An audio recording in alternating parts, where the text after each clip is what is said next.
Hello and welcome back to the shop. Today I am continuing to work on the 91 Mercury Capri collision restoration. We're starting with paint and bodywork, but just the little stuff. So like headlight covers, some other small like battery tray brackets, the stuff you're not going to see.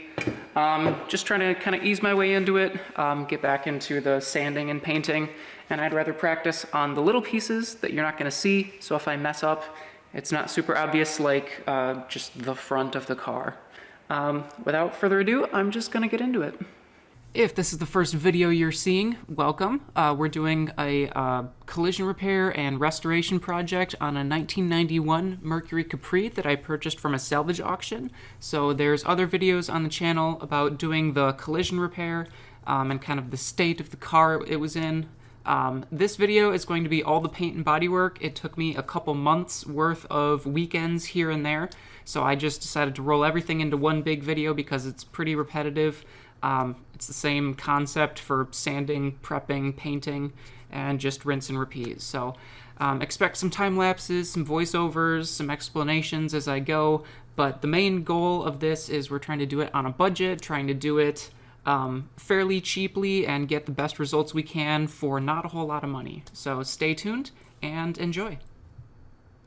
So we can see this isn't going down to bare metal. There's still, I guess, a little bit of like rust pitting, I guess. This one looks really bad because this one I don't think was actually painted much. It was just bare metal, so this one's really pitted. But the goal is just to get the paint to stick to it. We're using rust neutralizing primer, so I don't think that'll be a problem. It won't continue to rust after we spray it. And again, it's inside the engine bay. It's like underneath the battery tray, so it doesn't need to look super smooth and perfect. Yeah, this is a good example of why I like to do a wipe down first. You see all this rust dust? Yeah, I guess you can see there kind of used to be paint.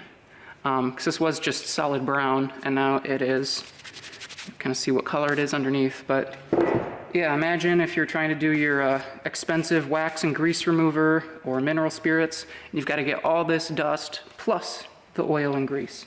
It's going to be a lot. You're going to waste a lot of the expensive chemicals, so why not do most of the work with water and dish soap, because that is going to be a lot cheaper than wax and grease remover.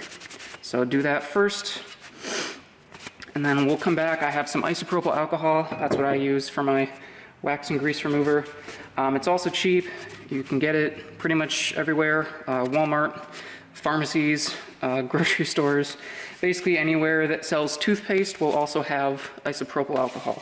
So, I mean, it's a little bit pricey compared with like maybe rubbing alcohol or the, what's the cleaning version, I forget what it's called, but the ones that come in big steel containers that you get at like the department store, so a place like Home Depot, Menards, Lowe's, something like that.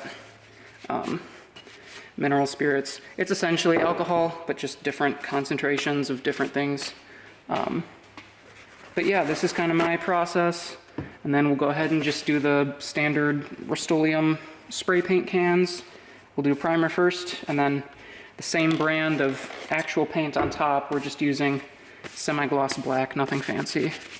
Doesn't have to match or be paint correct. It just literally has to be blackish and not rusty. So not too high of a barrier, but we're just gonna put in a little bit of time and do it right, and then hopefully we never have to worry about it in the future. Okay, I've got these two brackets sanded down. The most I'm gonna do it. They're not cleaned yet, but I'm just gonna sand all of the red parts and try and do all the red parts together. So right now, I got the back sides. I mean, they have pretty good paint protection still from the factory. They've got this lighter gray primer, and then the red is still here. So I'm just kind of like roughing it up. You can actually like see the kind of the scratches. So I'm just using 320 grit. I wouldn't want to go any rougher than that, otherwise you'll still see the scratches after you paint it. Again, not going down to bare metal. And this is pretty smooth because this hasn't been in a collision or anything, so don't really have to fix the paint. I'm just scuffing it up so the next layer will stick on top of it. And then because this car spent its time outside, it's got some tree sap, like just really like embedded into the paint. I know it's hard to see, but there's spots all over. So I'm just taking a paint scraper, and I'm not scraping the paint off. I'm kind of just going along the top of the paint to try and get the little dots and surface contaminants off. Just because I don't think the sandpaper is going to remove the tree sap, I'd rather scrape the tree sap off with this first. And then we should be good to wash it, prep it with the alcohol, and then spray primer and spray color.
Alrighty, our painting for the day is completed. We've got our black brackets, we've got our red components. They are hanging here on my very high-tech drying rack.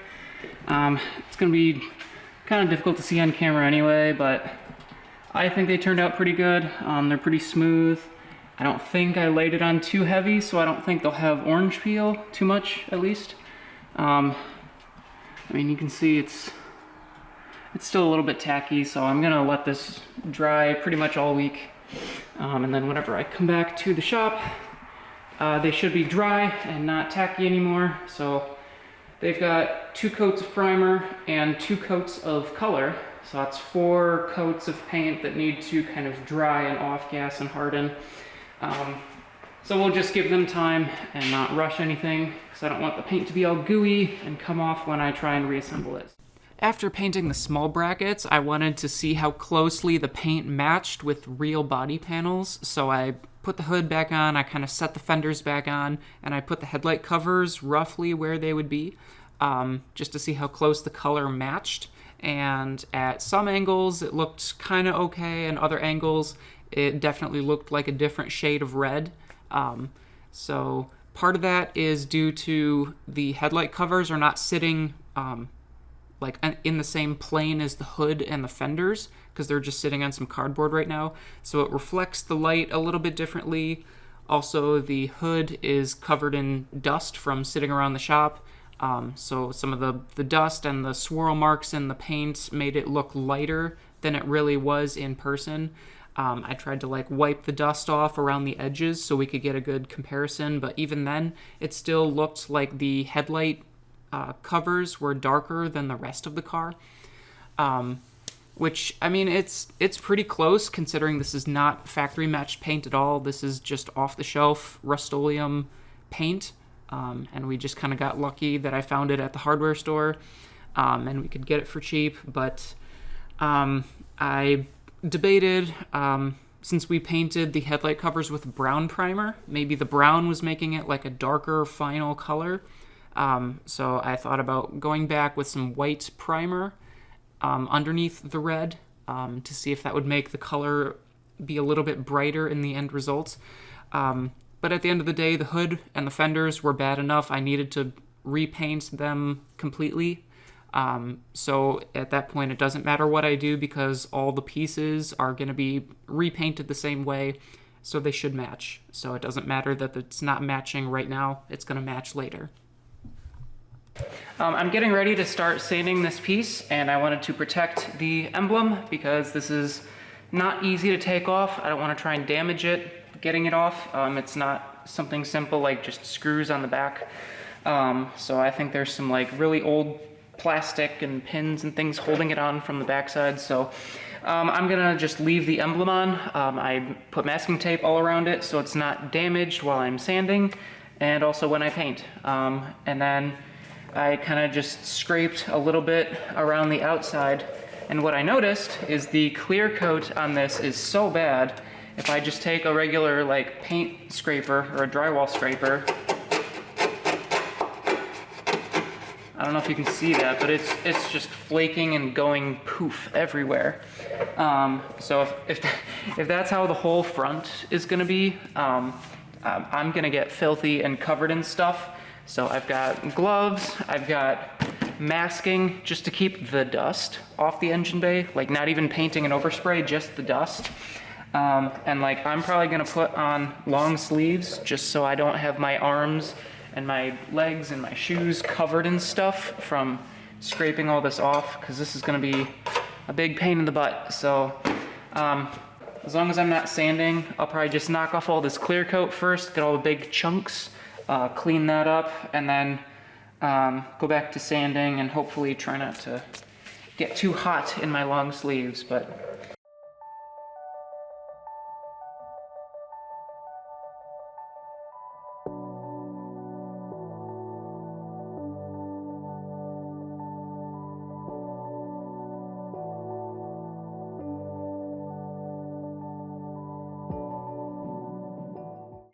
alright, I finished with just the scraper, and I mean you can see there's still stuff on top, but like look at all this stuff down here.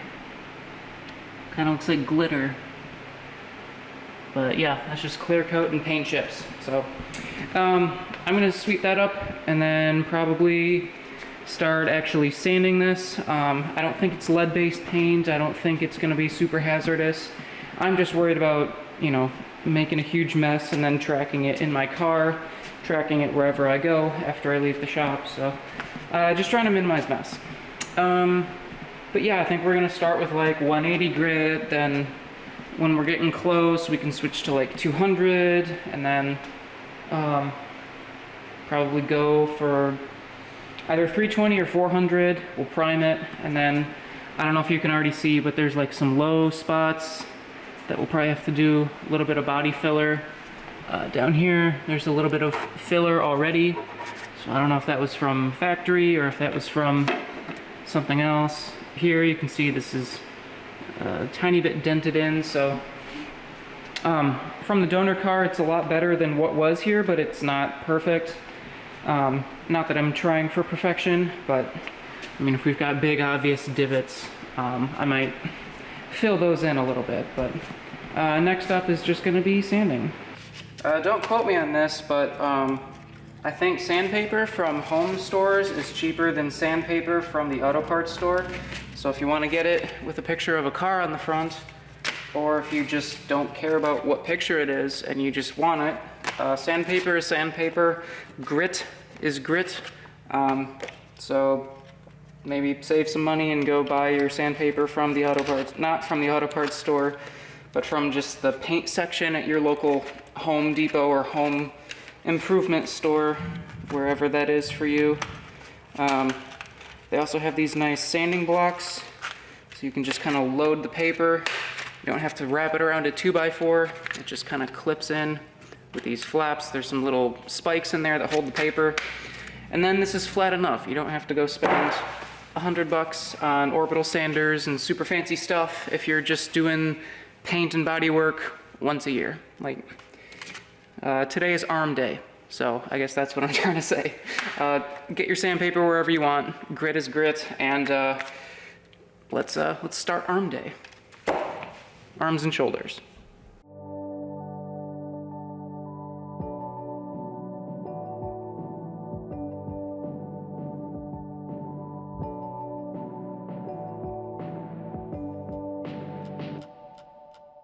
Alright, we have done our pass with 180. We've got the majority of the paint is now on the floor as powder form. But like, I'm trying to clean up that initial mess, and like, look at my tripod. Like, all these like powdery fingerprints just from like picking it up and moving it around and getting like 2 or 3 shots of sanding. Like, the camera was sitting like here, so not even close, but it gets on the gloves, it gets everywhere, it gets in the air. This stuff just goes everywhere, so trying to avoid bringing red powder home with me and making all of my furniture and the inside of my car.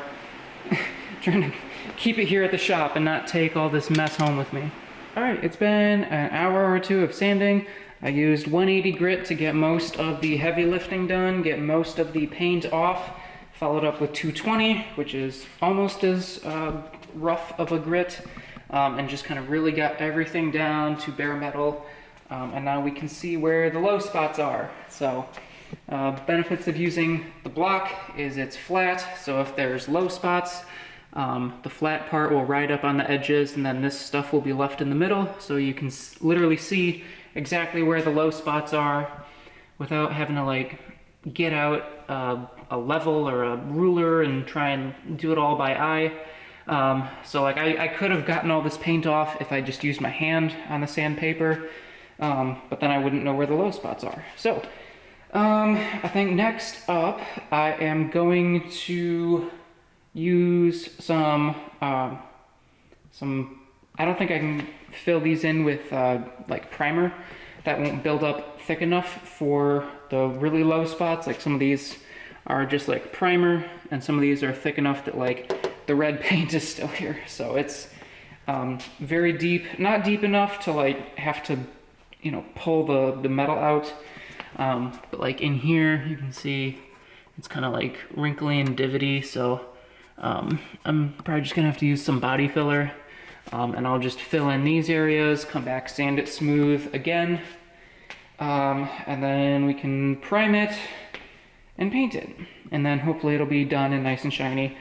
Alright, so for this, I am actually going to wear gloves because chemicals, and I don't want things sticking to me that are going to be difficult to get off. So, we are using just Bondo brand auto filler.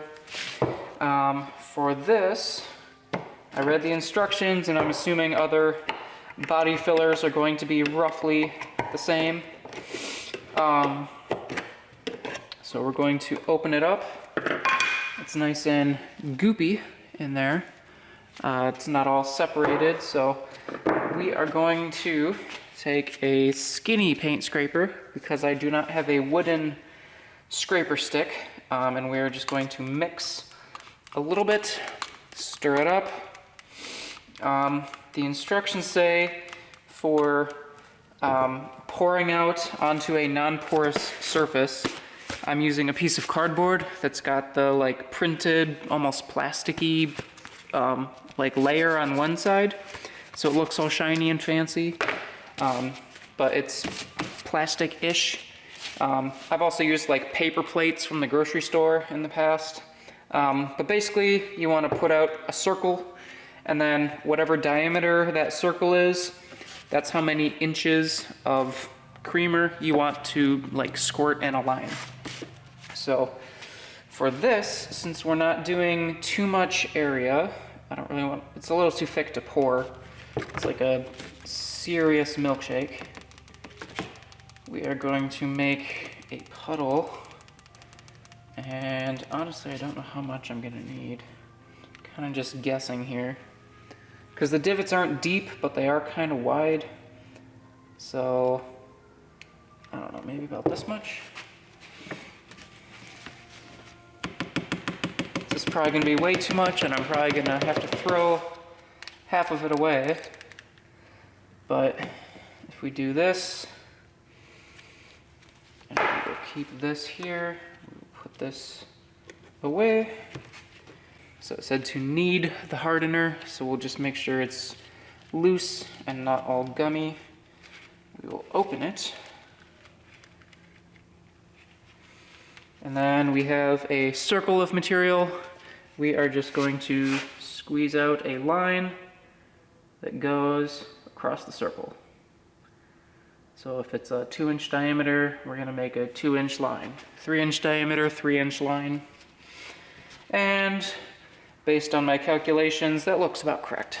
So we are going to mix this up until it is an even color, and then we should have 3 or 4 minutes in order to kind of mix it up and put it on the car. You can use regular like paint scrapers like what I'm using. You can use like plastic filler tools. You can get stuff on Amazon or other like automotive websites like Eastwood, and they have like different shapes.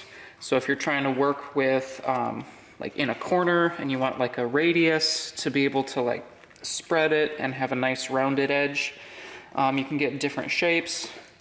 But for what I'm doing, since it's a big flat panel, I think this flat-edged scraper is going to be fine. We're going to mix this up. I'm going to keep the camera rolling just because I don't have time to like stop, set up the camera, walk around, because then this is going to harden and then I'll kind of lose my opportunity to work with it. So here we go. This is mixed up fairly consistent. Gonna bring our paper towel just in case we make a mess. So come with me and I will show you a whole new world of bodywork. Okay. So apologies if the angle isn't perfect, but we are going to get to work. So over here, there is almost nothing, and we're going to get ourselves a scoop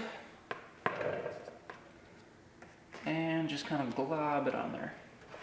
We're gonna add it on way too thick and then sand it smooth later.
Alright, we're all done sanding. I've done like 2 or 3 coats of Bondo in some of these thin spots.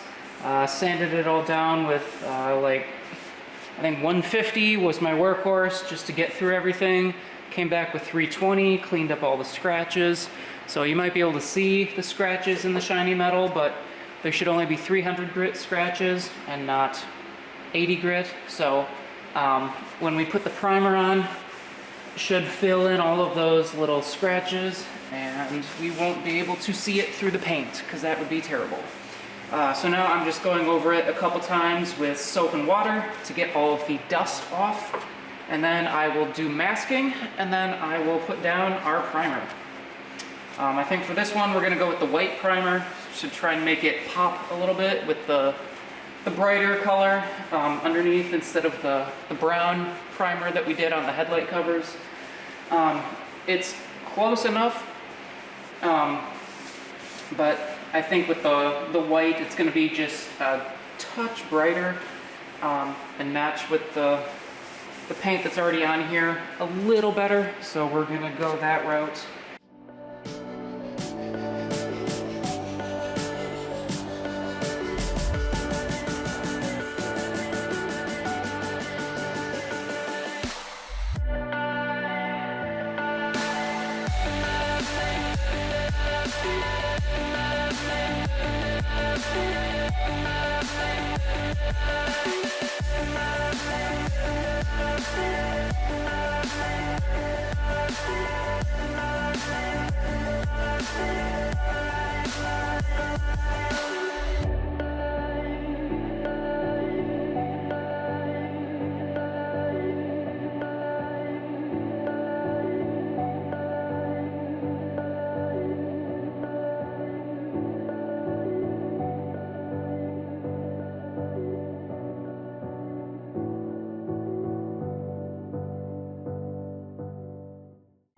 Got the masking tape all off, got the hood set back down, and I think this looks great. You can see if you get the light just right, see we've got our reflection from our ceiling light. You can see kind of where the Bondo spots were, and this makes it look really, really obvious if you get that reflection just perfect. You can see kind of where the big spots were. But if you don't have those super sharp, obvious, harsh reflections, this looks great. And I'm not like standing halfway across my garage either. Like we're 5 feet away, and yeah, I think this is plenty good enough. I'm happy with this. Gonna work on the fenders, work on the hood next. This is the part of the video that is literally rinse and repeat. The fenders and the hood is the same story as the headlight cover and the front, I'm calling it the nose piece of the car. So we're going to prep the surface.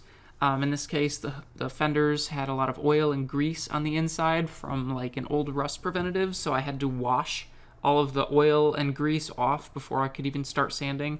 But basically, yeah, we're gonna scuff up the surface. If it's got like surface imperfections, we're going to sand those smooth.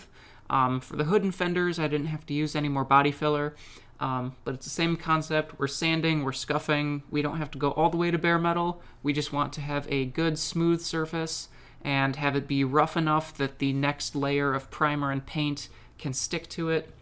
And then we clean off all the dust from sanding. We prep with alcohol, which is what I'm using for the wax and grease remover, to get off any like oily residue or fingerprints or anything like that.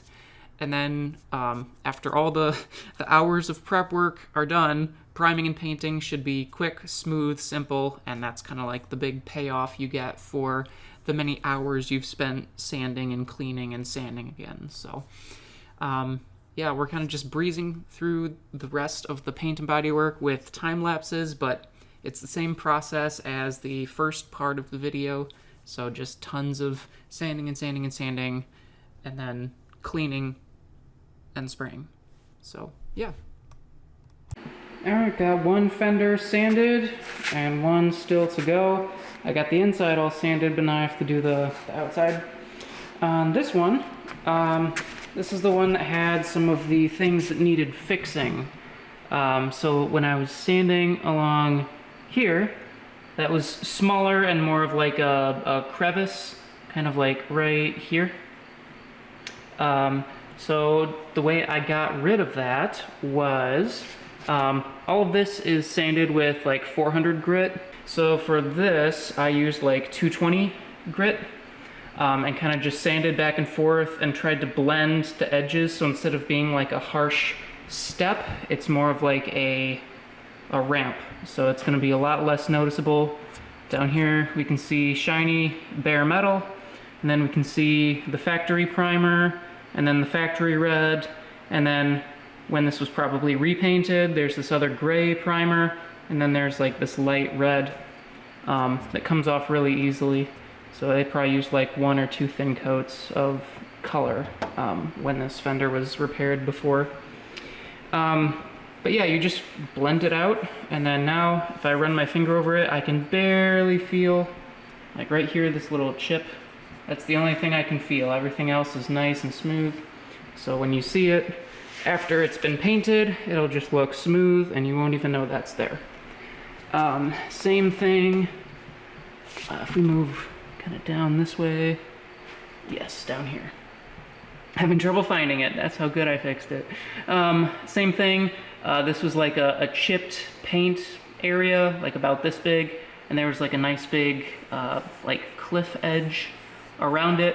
So same thing, I used 220 and kind of just went through and blended out, and just kind of used my hand, because that can flow like down into the crevice easier compared to like the sanding block.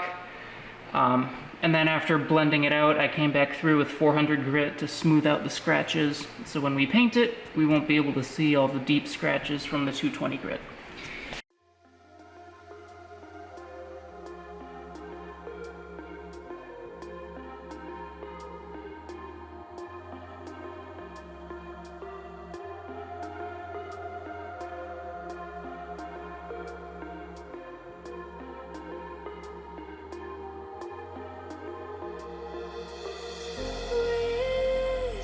In my mind, I slowly drifting by.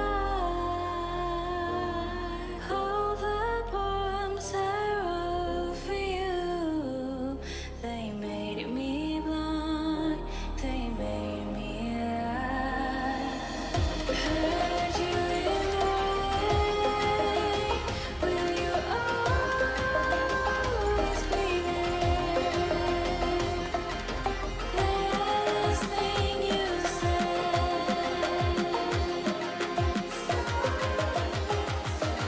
sorry if it's too late.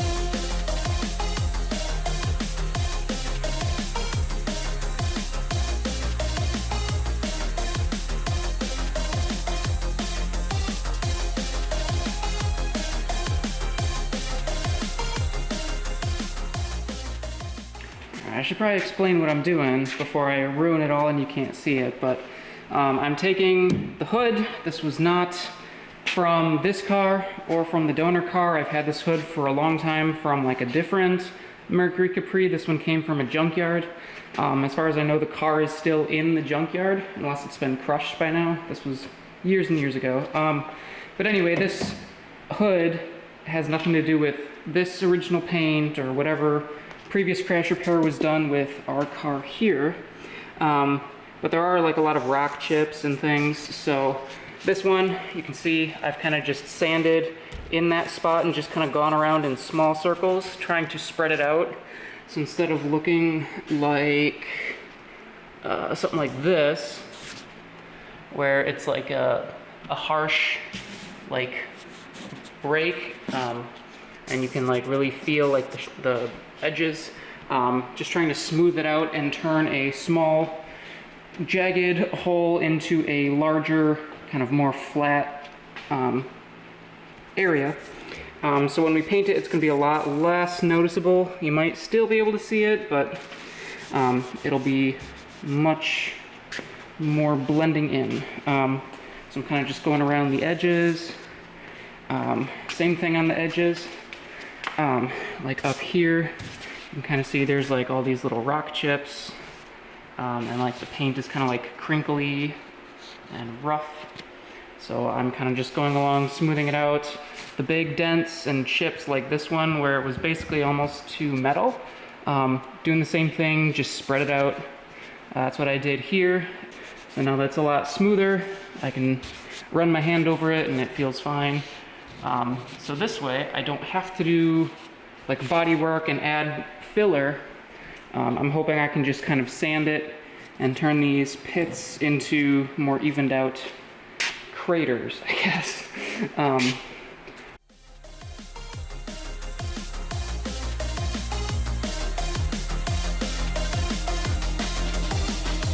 Heard you in the rain. Will you always be there? Last thing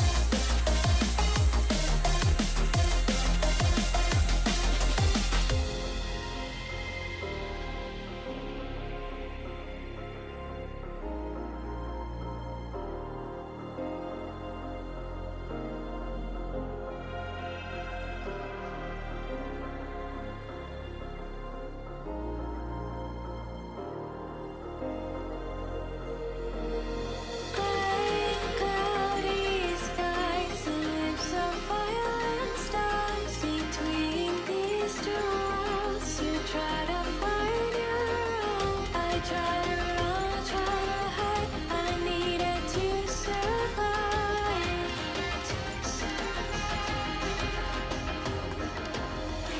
Heard you in the rain. Will you always be there? The last thing you said.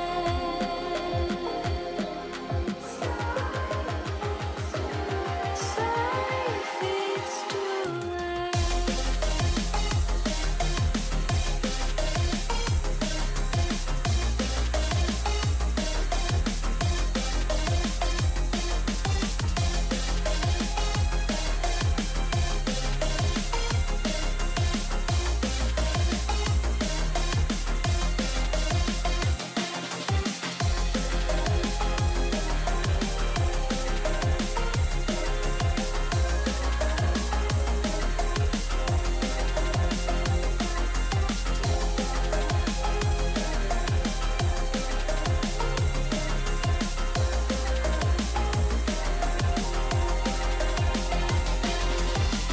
Heard you in the rain. Will you always be there? The last thing you said. Sorry if it's too late.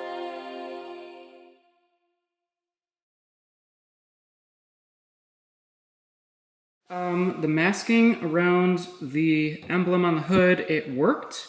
Unfortunately, now you can see the difference between kind of the old, like, dirty paint and then, like, where the nice fresh paint that we painted on is. And then there's still, like, dirt inside the letters.